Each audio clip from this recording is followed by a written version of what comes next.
Hi, and welcome to the 17th Annual Food Justice Summit. My name is Enrique Orozco, and I am one of the co-organizers of the summit this year. Before we start your session, I want to highlight some of the accessibility options, engagement features, and explain how to access interpretation services. Hola, y bienvenido a la 17ª Cumbre Anual de la Justicia Alimentaria de Chicago. Me llamo Enrique Orozco y soy uno de los coordinadores de la cumbre este año. Antes de empezar, quiero tomar un momento para indicar las opciones de accesibilidad, las herramientas de participación y los servicios de interpretación. Para acceder a los servicios de interpretación, fíjese al lado derecho de su pantalla. Al hacer clic en la pestaña de interpretación, se abrirá una ventana. Haga clic en Select y luego elija el lenguaje de su preferencia, inglés o español. Seguidamente, haga clic en Connect para comenzar a escuchar al intérprete. Finalmente, debería silenciar el video principal para no escuchar a los presentadores e intérpretes. To access interpretation services, look at the right side of your screen. By clicking on the Interpretation tab, you will open a box. Click on Select, and then choose which language you would like to hear, English or Spanish. Then, click on Connect to begin hearing the interpreter. Finally, you will need to mute the main video to not hear the speakers and interpreters. The platform also offers a number of visual accessibility tools. To find them, click on the profile image at the bottom right of the screen, then select Accessibility Adjustments. You can also change the language of your screen. You can select different options to make the website easier to read. We welcome you to participate in the conversation through the chat window. Clicking again on the Chat tab on the right of your screen will open up this window. Select the box at the bottom of the page to begin typing into the chat. At the end of the session, we will open for a brief question and answer portion, and you may type your questions here. Finally, at the end, I invite you to open the polling tab on the right side of your screen to answer this short survey that lets our team know how well we did in planning this session. I hope you enjoy the 17th Annual Chicago Food Justice Summit. I will now turn it over to your speakers.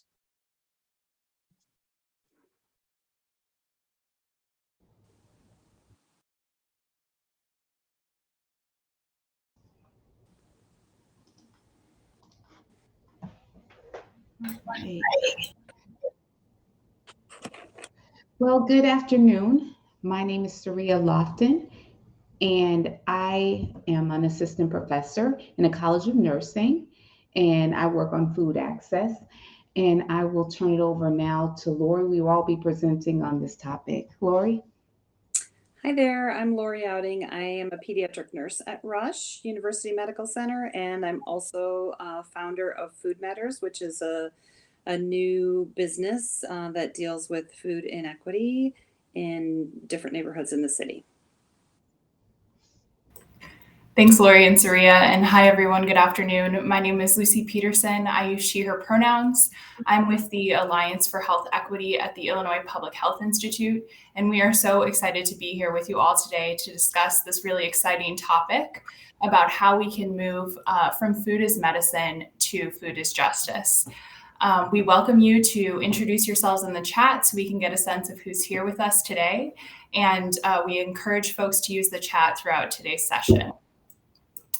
So as we get started, we did want to share our presentation agenda with you all. So during today's presentation, we are going to dialogue about how food as medicine programs must take an equity and racial justice approach to address the structural problems that lead to hunger.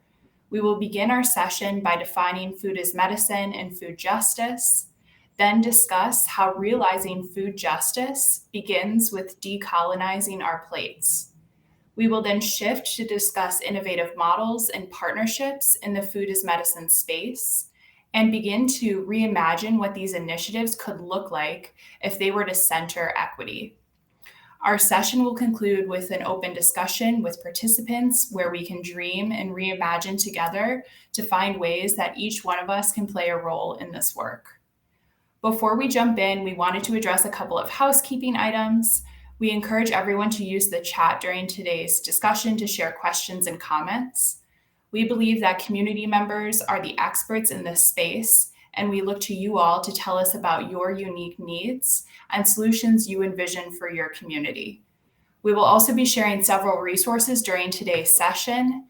Please feel free to review these resources and of course follow up with us after today if you have any questions or would like to be connected to any of our partners. You should be able to download today's slides after the session where you can have access to all the links and resources that you will see in today's slides.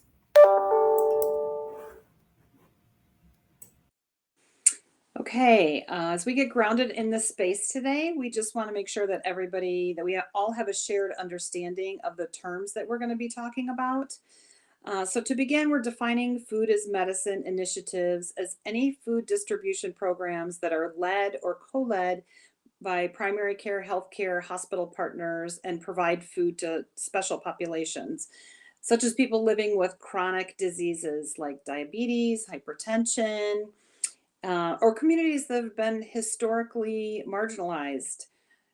In the context of Chicago and suburban Cook County, when we talk about these communities that are most impacted by food insecurity, we're talking about, the Northwest, the West, the Southwest, and the South sides. As far as food justice, there's a lot of different definitions out there on food justice. But when we talk about it, we mean that we're meeting basic human needs through equal access and opportunity to participate in the food system without exploitation. It's also social justice that seeks equitably share power among people and communities so that needs are met.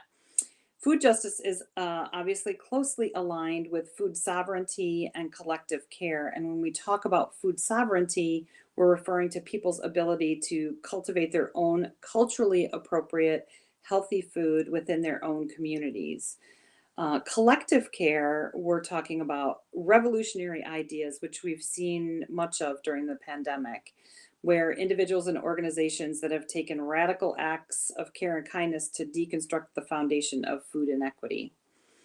If anybody else can think of another definition for food justice that means something to you, please feel free to drop that in the chat. If these food as medicine initiatives were to center on food justice, we would be able to see that there's structural problems that lead to hunger that can be dismantled. But in order for us to understand where we have to go, we need to first take a step back and look at where we are, how we got to this point, and why Black, Indigenous, and Latinx communities continue to be the most affected by food insecurity and thus health disparities.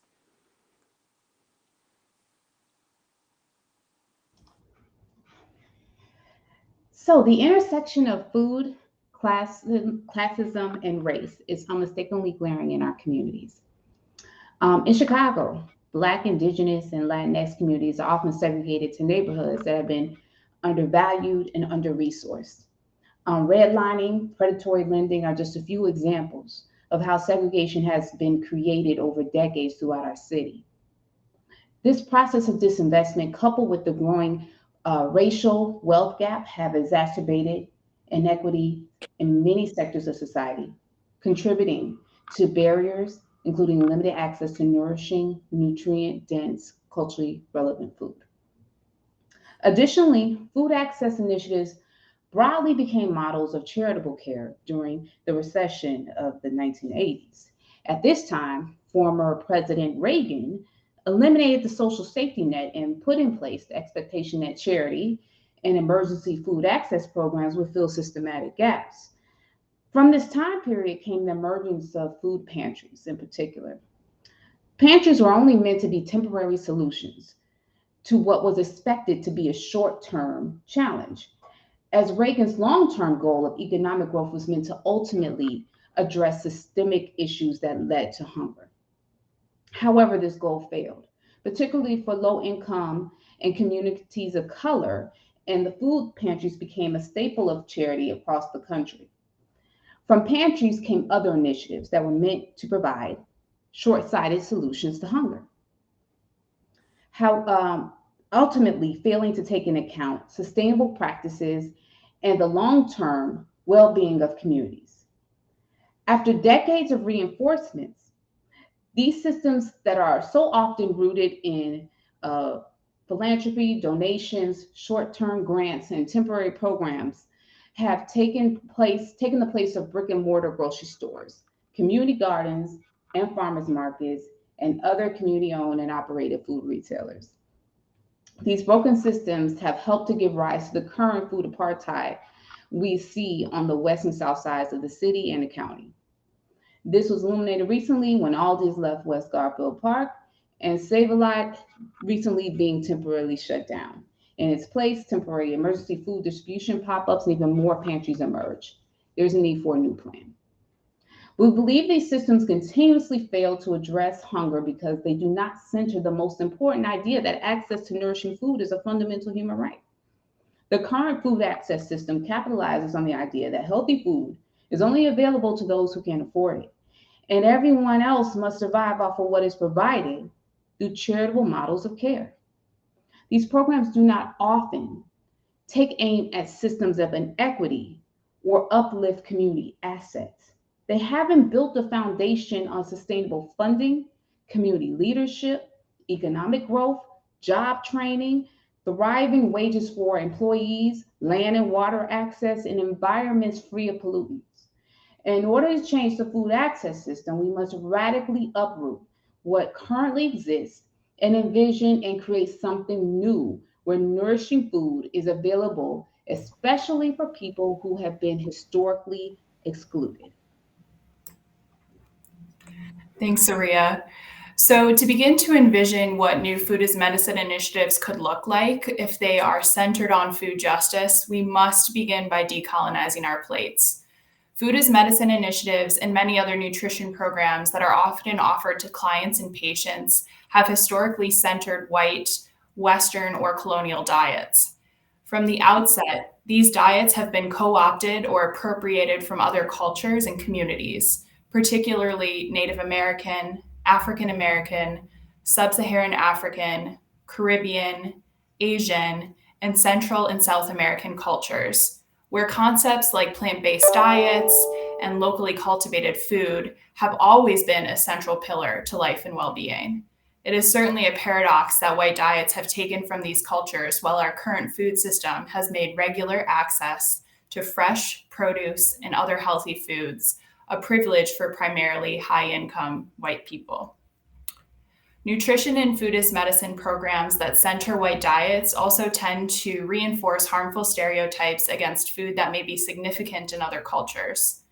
Instead of promoting more inclusive practices like encouraging all types of foods in moderation, historically these programs have encouraged people to not eat certain culturally relevant foods at all.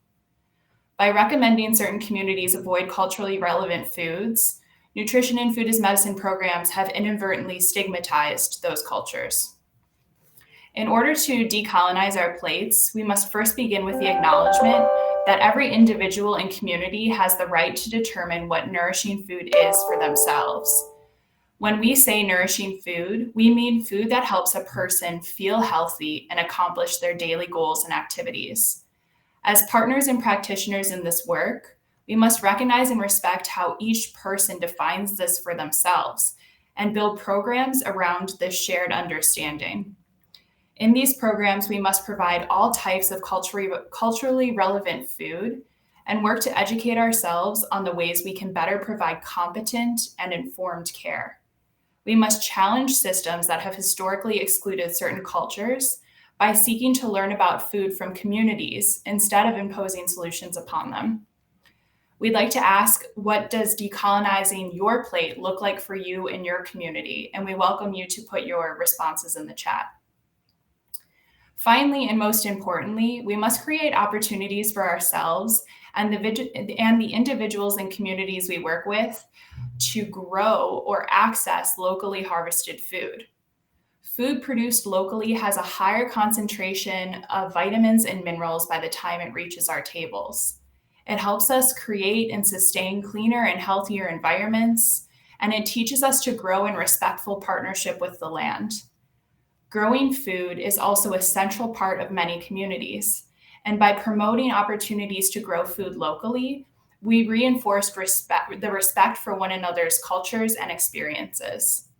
So with these principles in mind, we can finally begin to envision Foodist Medicine initiatives more clearly if they were to center food justice.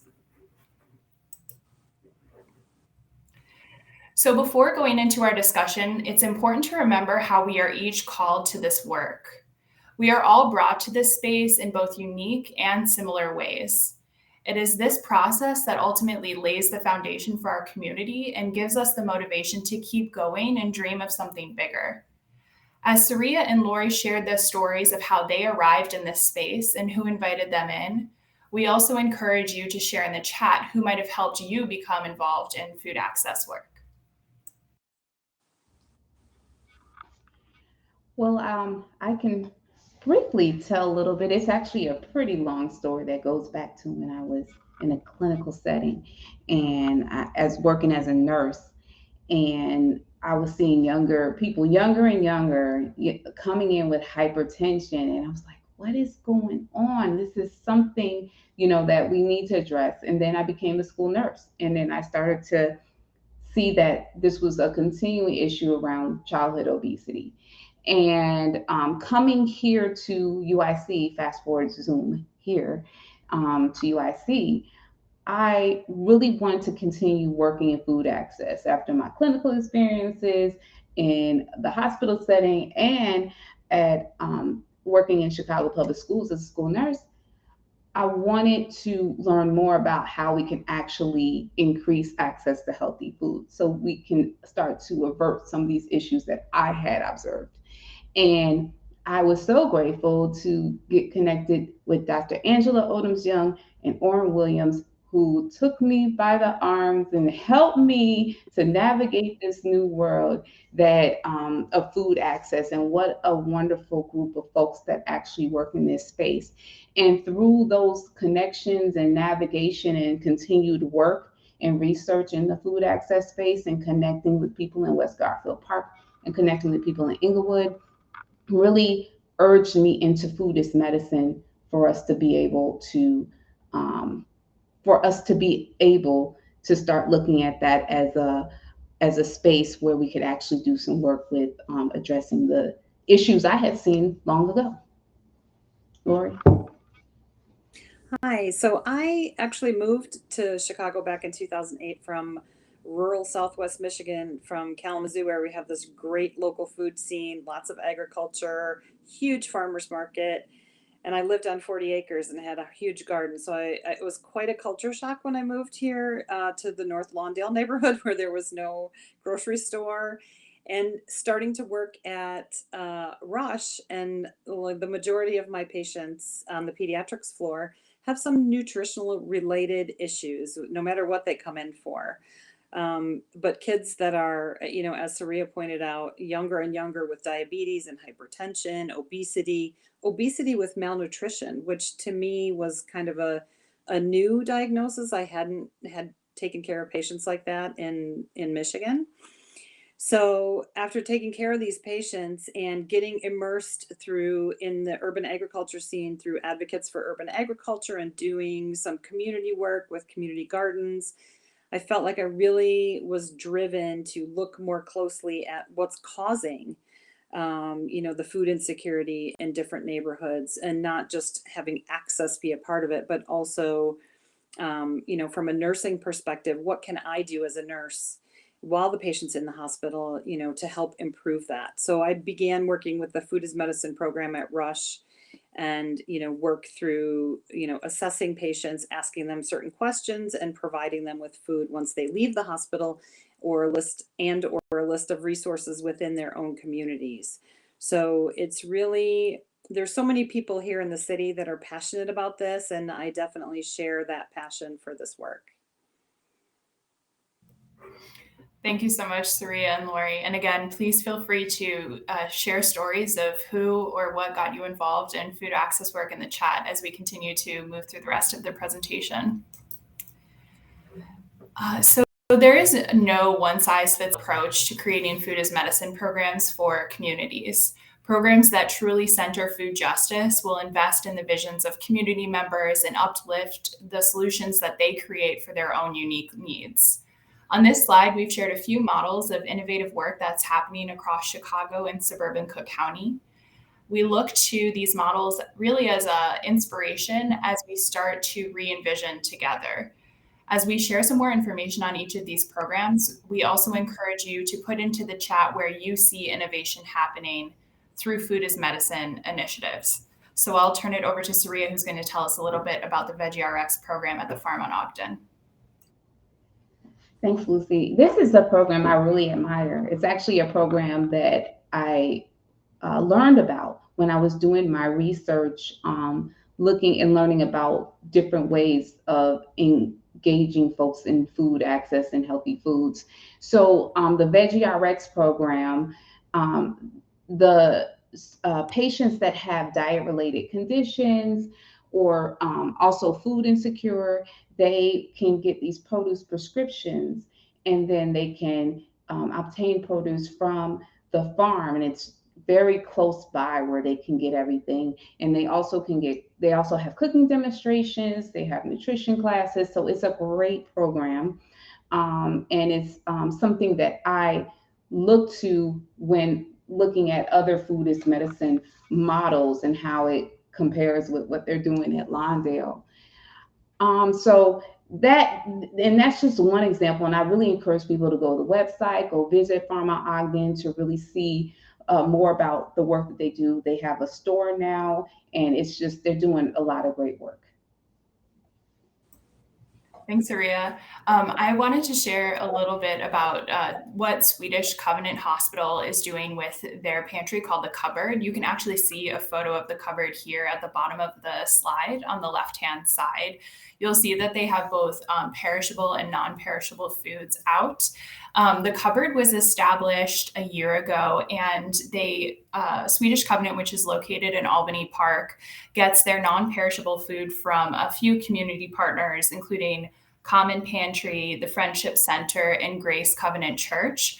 And they've also established a partnership with 40 Acres, which is a local urban farm that provides all of the non-perishable goods for the pantry. So you can see here that those goods are kept in the refrigerator. What's really amazing about the Cupboard at Swedish Covenant is that it is a no questions asked food pantry. So when patients come into the hospital, they don't even have to be patients. They can be community members who live in the area or family members of patients at the hospital. They can go up and get food from this pantry with absolutely zero strings attached. We talked to our partners at Swedish Covenant, and since they established the pantry in 2021, they currently provide 100 pounds or about 83 meals a day to folks who are living in that area. And we really love this model, again, because it is a no questions asked model where healthy, fresh food is being given out to the community.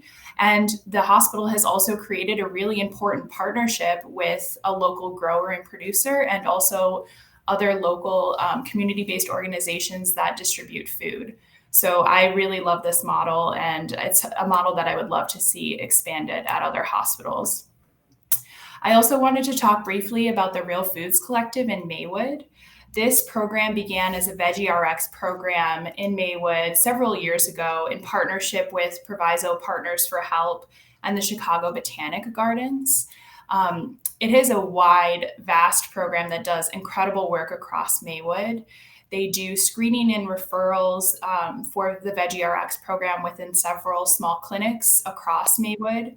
But then they also now are working to take a more intentional focus on creating programming that really centers the needs and desires of community members. So their Veggie Rx program has already created several partnerships with local growers and producers, and they provide job training, thriving wages to those growers and producers.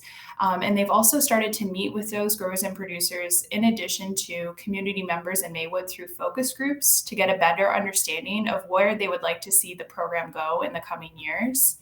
And one of the ideas that they're going to put in place with funding they recently received is to set up a community kitchen where they will offer industrial kitchen space at a subsidized rate to community members who are interested in using that space to prepare food. They'll also create a gathering space for growers and producers in the area to come and meet. It'll be a new site for their Veggie Rx distribution, and they'll also have plenty of cold storage for food, so community members can come at any time during the week and get food. So I think that's another really excellent model of where Foodist Medicine programs could go and the types of really important community designed elements that can be incorporated into those models to really strengthen them. And now I will pass it over to Lori, who will talk about Foodist Medicine at Rush. Hi there. So the Foodist Medicine program at Rush really went hand in hand with addressing social determinants of health issues that we see in a lot of our patients, both inpatient and outpatient. So a pilot project was initiated actually by some nursing students who on 4 different units within the hospital, PEDS, which was one of those, would ask all patients that were admitted, their families, these set of questions, the social determinants of health questions about housing. Did they have, insurance? Did they have a doctor? Did they have a safe place to live? And what their food access was. So all of these questions that we asked were then provided with resources if they, had any issues in those areas.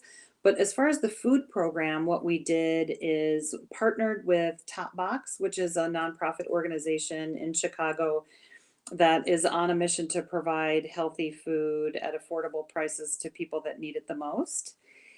We partnered with them, and we also partnered with NowPow, which is a digital platform that kind of helped us integrate community resources to every patient. So if I get a patient as a nurse that has some needs in their neighborhood, when I print out the discharge paperwork, the specific neighborhood resources are printed on their discharge paperwork.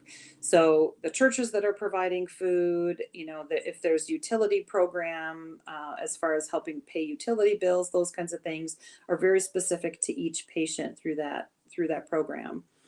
Working with Top Box, what we've been able to do is if a patient screens positive for food insecurity, meaning that they're having issues with being able to afford or being able to access healthy food, they get a box of food delivered directly to their house from Top Box. So we partner with those, different organizations outside of the hospital to kind of help us spread this out into the community.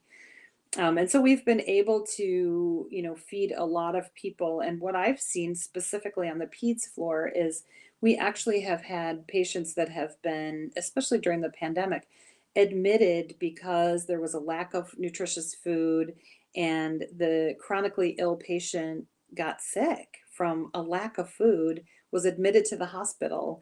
And there was, they didn't have any food left at home either. So this chronically ill patient was now malnourished because of the lack of food. And we sent the patient home with food and then reconnected them to resources outside of the community for them to be able to access, helped them get set up with SNAP and that kind of thing. So, the healthcare system is kind of a logical place for some of this work to take place in that we're seeing people, in both the inpatient and the outpatient setting. So we have the opportunity to be able to, help people get to those resources within their own community. Rush Copley and Rush Oak Park also both have pantry projects that are similar to the projects that Lucy was speaking about. One in particular in an oncology office where patients can just pick up a bag of food for the day and take that home with them. Again, no questions asked. So, looking at food insecurity is a big part of, health equity and being able to address the health disparities that the food inequity is causing. especially in the neighborhoods that need it the most. And I think that there's a lot more work to do, but I think there's a lot of places, out there when we are all getting together like we are today. It helps for us to get out of our own silos and to connect with people that are doing this work and to collaborate, because I think that is a big part of what needs to happen in this work as well.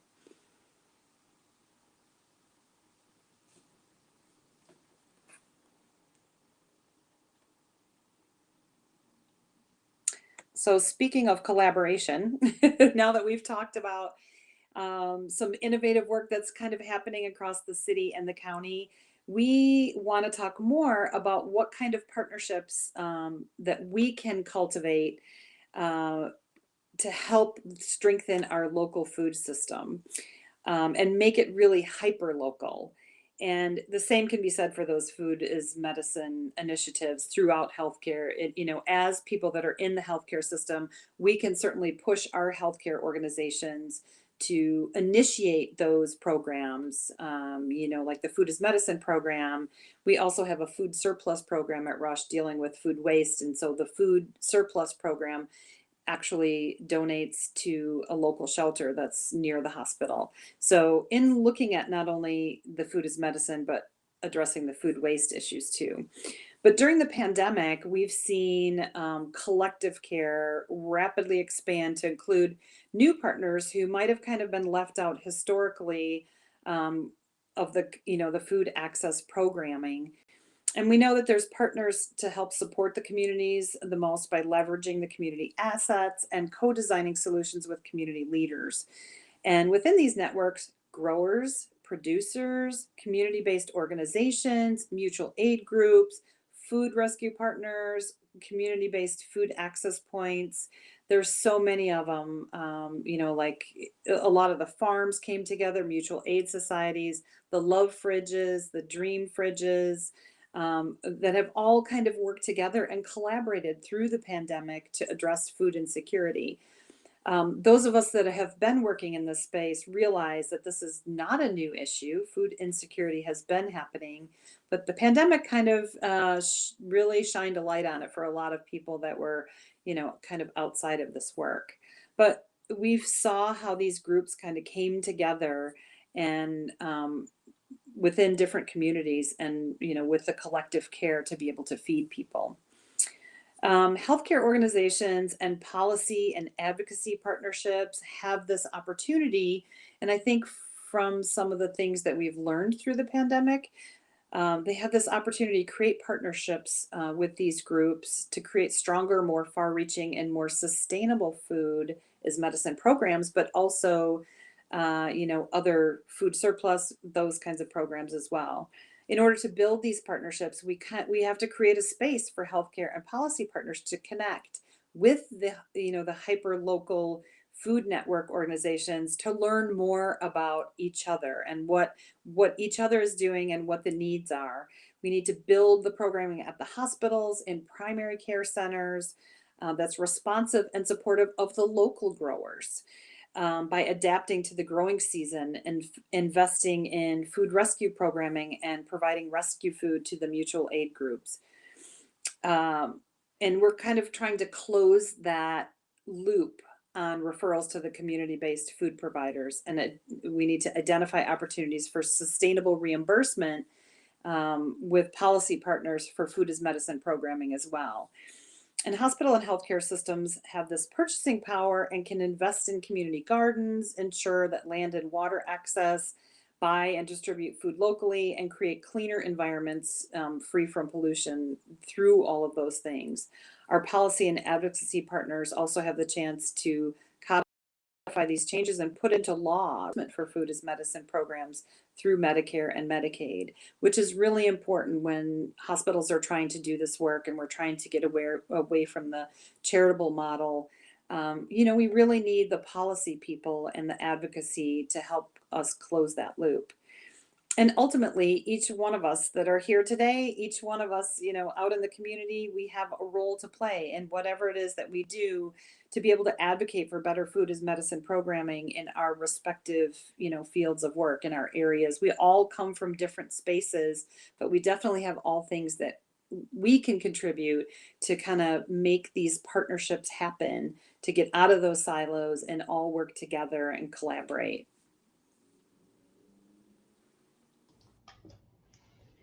So now that we've talked about a few innovative initiatives and potential partnerships, we'd like to now open up our discussion to participants in this session so we can start to co-design food as medicine initiatives together.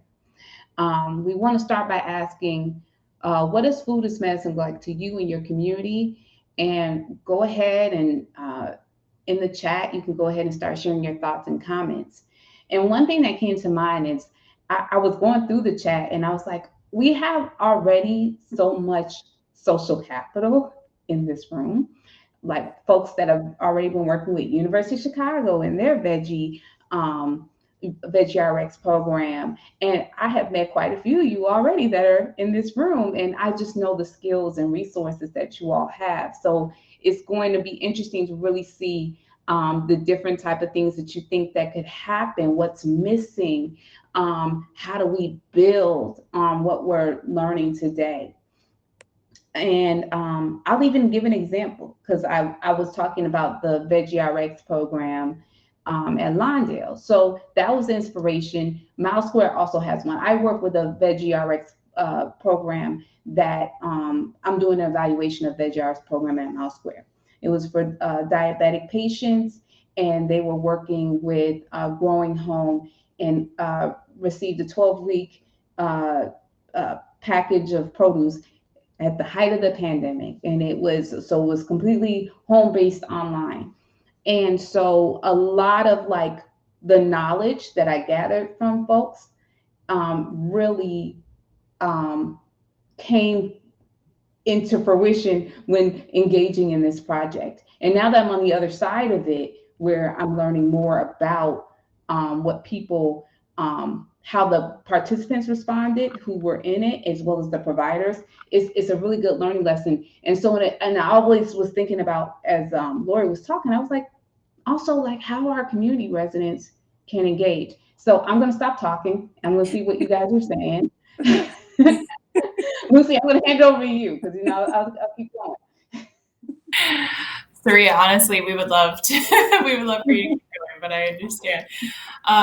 Bob put in the chat that food equity and justice were among the key issues that prompted their transition 10 years ago from their first career in political journalism to full-time advocacy for a better food system. That is amazing, Bob. That's awesome. These concerns infuse the local food forum newsletter that they launched in April, and they are eager to expand their coverage and tell stories.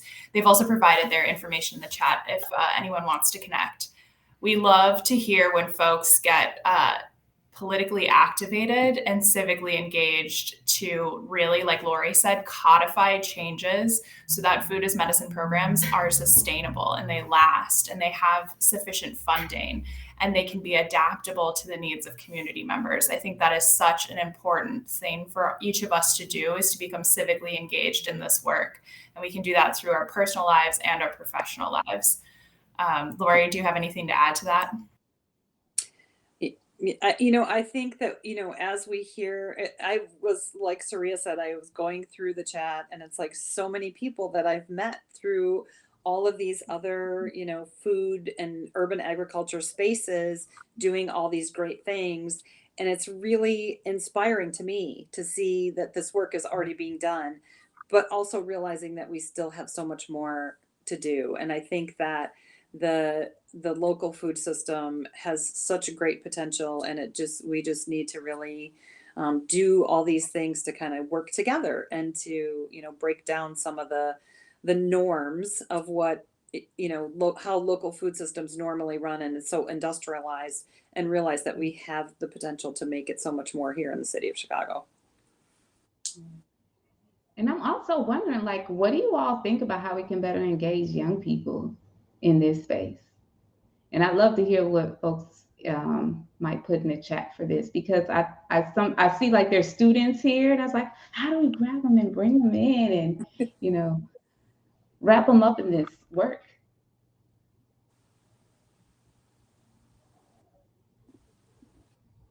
I don't know if you guys have any ideas. I know we have some big dreamers on this call, so please drop those ideas in the chat. I think about like some of the initiatives, like I was talking with my pastor this past week, and there's like a lot of youth programs because we have a garden at our church.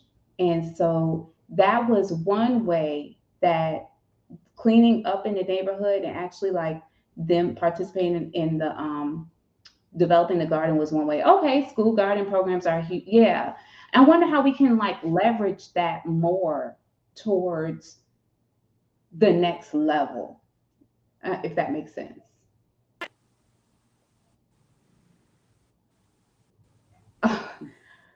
Okay. And Thomas, where are you at? Or are you like a high school student, or I don't know? I think getting the education system engaged at the younger school level as part of their curriculum. Mm-hmm. Southside Occupational Academy actually has a horticulture teacher, and they have special needs students there, and they have a huge garden and the small greenhouse and bees, and they're teaching their students all of those skills on growing food and giving them the education, different careers that they can take within that path as well. So that would be great if we could do that in all the schools, but even just having some knowledge and some part of the STEM curriculum would be great.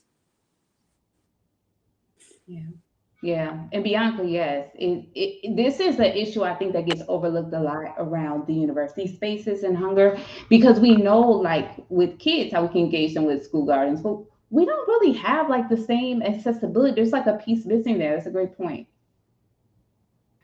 Yeah, and to that point, Bianca, we know that one of the populations that's eligible for SNAP and WIC benefits, being college students, they're one of the largest population that's eligible but underutilizes their benefits. So we know that that is a huge population that within the Foodist Medicine umbrella that our nutrition and food access programs are not reaching. And we really need to do a better job of intentionally stretching out to those folks who are in the college and campus setting and making those connections.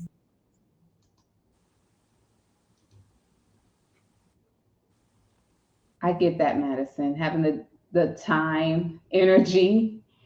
But I'm seeing like even like Tanis being at Milwaukee, we got some Midwest folks not too far away that are here. So there is an opportunity to really build on some of the energy we have.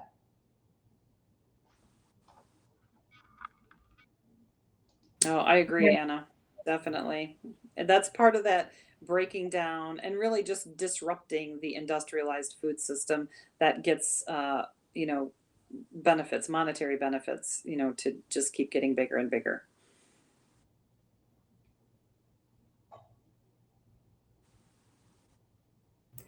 Definitely. And I've seen some comments in the chat about connecting this work to climate change and climate justice. And I think this is such an important, yet another intersection, yet another space where, particularly for this presentation, our hospitals and healthcare system partners that have purchasing capital have the ability to invest in community gardens. They have the ability to fund programs that source food locally. And when they do that, they're strengthening local economies. They are creating healthier environments, and they are creating even more opportunities for food access. And I think when we're able to get into that space of cross sections with all of these different very important topics that are also intimately intertwined, that is where the best work can happen through Foodist Medicine initiatives.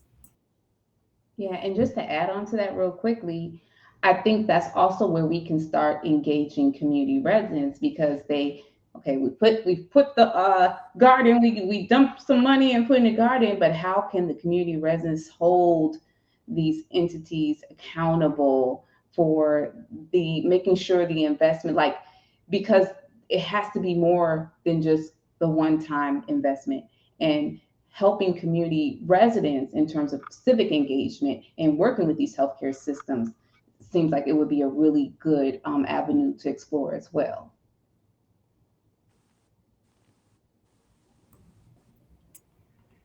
Absolutely. Well, I know our conversation is coming to an end, and we were just getting into the really great nuggets, and we want to finish this presentation today by sharing some additional resources and calls to action so that we can keep this conversation moving forward. So as I mentioned, the slides for today's session can be downloaded from the platform, and we encourage you to do that to get access to all of the links that you'll see here. But we did want to highlight several resources for our partners. I know many folks on the summit in the next 3 days represent these different areas on the left-hand side under resources. We encourage you to connect with folks. We encourage you to seek out education on these different topics. Partner with the Chicagoland Food Sovereignty Coalition, or find out more about your local mutual aid group. Find out if your community has a love fridge and make a donation, or check out a farm, a local farm, whether that's at part of Advocates for Urban Agriculture or part of the Urban Growers Collective. There are so many urban farms to visit. We have so many partners who are doing amazing technical assistance, such as the Contemporary Garden. They are doing one-on-one consulting for folks who are interested in improving their home or community gardens.